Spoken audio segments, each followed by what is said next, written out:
urgent weather message. The National Weather Service in Cleveland has issued a severe thunderstorm warning for Lorain County, Cuyahoga County, Medina County until 7 p.m. Eastern Daylight Time. At 6:01 p.m. Eastern Daylight Time, the National Weather Service Doppler radar indicated a severe thunderstorm capable of producing quarter-size hail and damaging winds in excess of 60 miles per hour. This storm was located near Grafton and moving east at 20 miles per hour.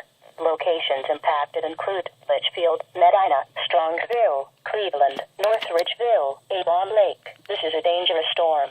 Seek shelter inside now and stay away from windows. Repeating, a severe thunderstorm warning has been issued until 7 p.m. Eastern Daylight Time for the following counties in Ohio: Cuyahoga, Lorain, and Medina.